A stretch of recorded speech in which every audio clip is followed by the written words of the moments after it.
Recién salió un artículo en la revista Paula, donde hablaban de este trasplante de útero que ya se podría hacer en nuestro país. Están entrenándose, no sé si están en condiciones de hacerlo. Que están en una clínica conocida del sector oriente que están entrenando. En camino a los Fontecilla. Claro, ahí mismo, en camino a los Fontecilla. ¿Por qué todavía no existe este trasplante de útero? Se han hecho pocos trasplantes en el mundo.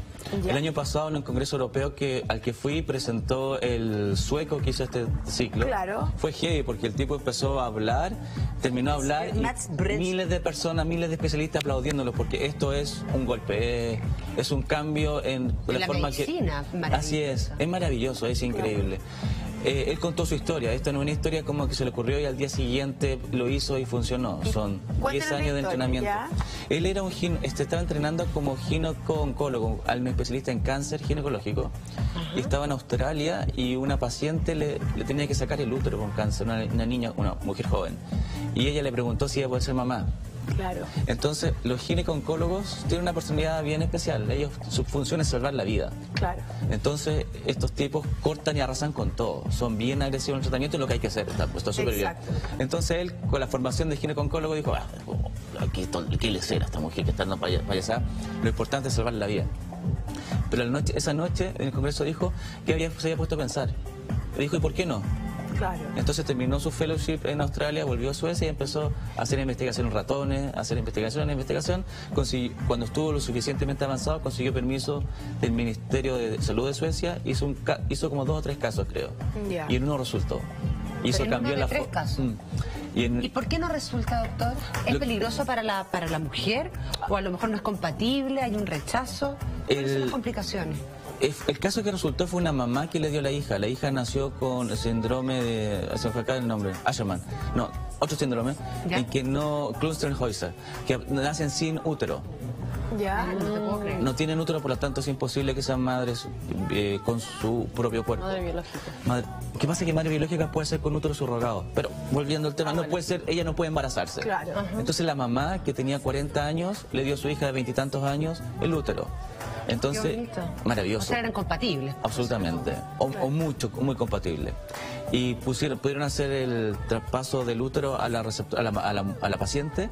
El problema es que esto hay que hacerlo con in vitro. Entonces hay que sacar los óvulos de la mamá, fecundarlos in vitro y colocar los embriones de vuelta. Y eso tiene una alta tasa de falla. Los in vitro no son tan eficientes como nos gustaría que fuera. Y lo otro también que yo leía en este reportaje, doctor, es que también había cierta suspicacia o comentarios porque estamos acostumbrados a los trasplantes de órganos para salvar la vida de los pacientes. Y esto en el fondo no es para salvarle la vida a una mujer, pero sí, claro, es para que pueda convertirse en madre biológica. Así es. ¿Puede ser un factor de muerte un trasplante de útero? O sea, siempre hay un riesgo. En cualquier operación. En cualquier operación, en cualquier cosa. El riesgo es bajísimo porque sacar el útero que tiene una irrigación que es fácil de controlar, por lo tanto es difícil que se desangre. Hacemos muchas esterectomías por miomas, así que diría que es muy difícil que la donante del útero tenga una complicación.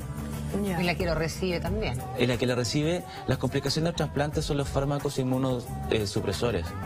Entonces se asocia a infecciones. De hecho, la niña que se embarazó, sacaron la guagua y sacaron el útero. O sea, pero por lo menos tiene su guagua. Pero tiene su guagua. Claro. Exactamente. Doctor, ¿y hasta qué edad? Eso. ¿Hasta qué edad se puede hacer trasplantes de útero? Lo que pasa es que no sabemos. Están recién haciendo las series de casos. O sea, comenzó esto, no sabemos ni cómo es la mejor técnica, ni cuándo va a comenzar, ni hasta qué edad se puede hacer. Pero al igual que otros órganos, por ejemplo, que el corazón, obviamente, me imagino que el útero que sea trasplantado tiene que estar en buen estado. Y tiene que ver con la edad. Por ejemplo, yo tengo 40 años, mi útero a lo mejor no es tan... Ya tuve 2 hijos. De 60. Entonces, ¿hay diferencia en los úteros? Me imagino también como en otros órganos. Perdona, había entendido mal la pregunta. ¿Hasta qué puedes donar útero? No sé, pero en nuestra experiencia con ovodonación podemos embarazar a una mujer de 70 años. Pero el útero, por ejemplo, de la persona que lo da, del donante, ¿influye mucho cuántos hijos ha tenido, la edad que tenga, por ejemplo? No tengo respuesta de series de trasplante de útero porque no hay evidencia. Te puedo responder con nuestra experiencia en ovodonación, influye súper poco. O sea, el útero no es un órgano que se deteriore. Claro, eso. No, es increíble. O sea, una mujer de 70 años se puede embarazar. Tiene el útero chiquitito porque está en menopausia sin hormonas. Pero 3, 6 meses... Si tuve una hija, ¿puedo donar mi útero? Qué buena pregunta. ¿Se puede? Sí, absolutamente. El primer caso exitoso fue la mamá que le donó a la hija, así que... Ah, claro. Oiga, ¿y cuánto hay un límite de hijos? Por ejemplo, alguien tuvo 10 hijos, por hacerle una pregunta. No tenemos idea, si recién van 3 o 4 casos, estamos en pañales. Pero si los úteros con cesárea es distinto, ¿o no, Doc? Sí, los úteros con cesárea, como tienen una cicatriz, la placenta al invadir la cicatriz puede ser compleja, causar sangramiento y otras complicaciones. De hecho, si se tienen 2 cesáreas, ya nunca más puedes tener un parto normal. Siempre tienes que parto por vía vaginal, sí, porque el riesgo de ruptura uterina es muy alto. Exactamente. ¿Cuánto? Un 30%. Lo más probable es que no pase nada, pero sí que pasar algo si no la guagua. Yo tuve una cesárea y me ofrecieron que el segundo, si yo quería, o que podía ser parto normal. Mi hijo era muy grande y no se pudo, pero 38 semanas, 4 kilos. Imagínense, llegó a las 40, 42, sale caminando. Pero ahí bueno, hablamos después, se llegó un tuit. Después le hago las consultas. Un tuit. Dice, tengo un pólipo en el endometrio y además una endometriosis profunda. ¿Mi útero estará en condiciones de albergar un bebé? El pólipo se asocia probablemente a fallas de implantación, por lo tanto lo que hay que hacer es sacar el pólipo. La endometriosis profunda, diga lo que diga la laparoscopista, no se asocia a infertilidad. Así es que solamente el útero. Vamos, es la eterna pelea que tenemos con ellos. O sea, se puede embarazar sin ningún... No, hay que sacar el pólipo. Perfecto. El pólipo es como una pelotita colgando.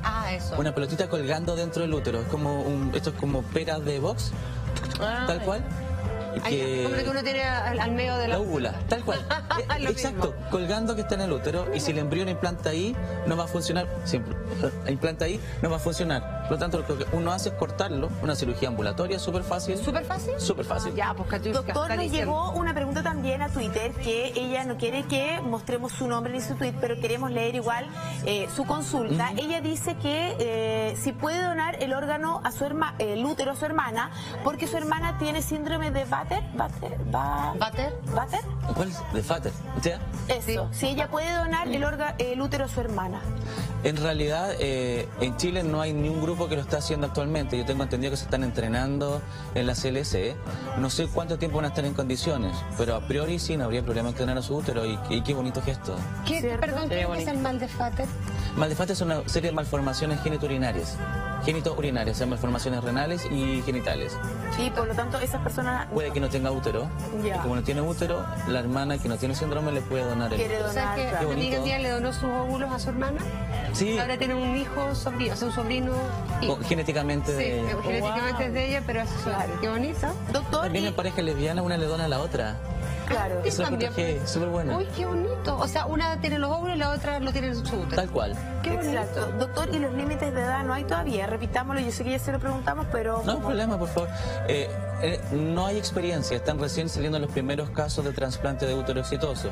La necesidad de esta técnica es baja, la frecuencia de malformaciones uterinas o de cáncer uterino en mujeres jóvenes son pocas. Probablemente necesitamos un centro en Chile, probablemente un centro en Sudamérica para hacer esta técnica, cosa que tengan la experiencia y el manejo. Pero lo que cambió ahora es que existe esperanza.